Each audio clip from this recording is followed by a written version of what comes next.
I never knew silence could be deafening until the moment she slid that red envelope across the dinner table. Christmas Day.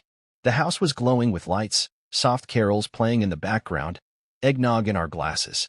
Her mom raised a toast. Her brother cracked a joke. And Rachel, my wife, gave me this tight, fake smile.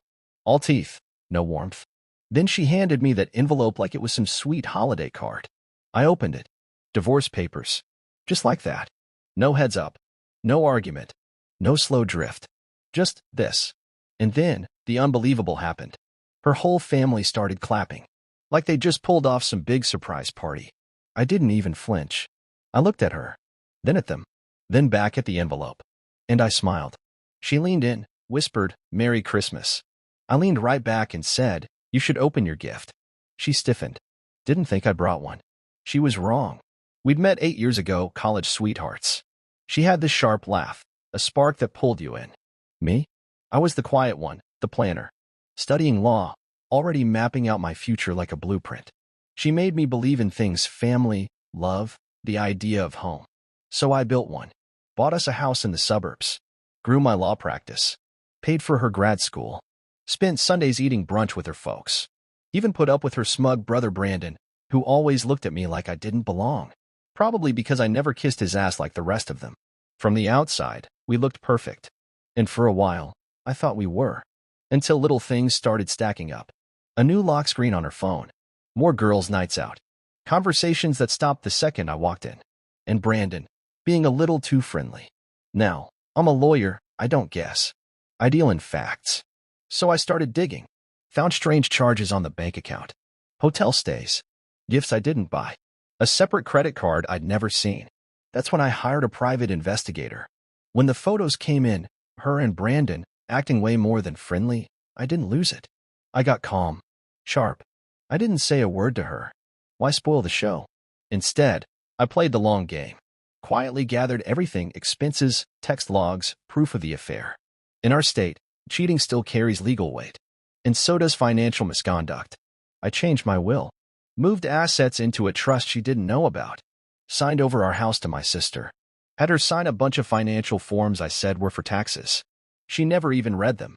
Just signed. Trusted me completely. Then I waited. For Christmas.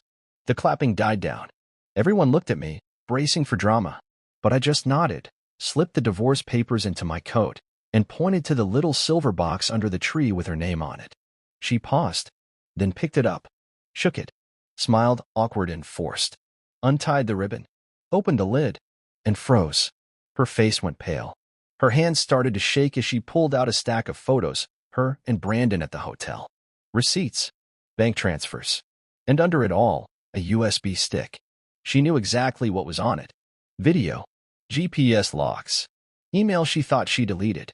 Solid evidence. Her mom gasped. Her dad nearly choked on his drink. I stood up slowly, straightened my tie. "I figured you wouldn't want me to open your gift in front of everyone," I said. "But I wanted you to open mine." Rachel stammered. "You can't." "I can," I said. "And I will." Then I turned to her parents. "Did you know?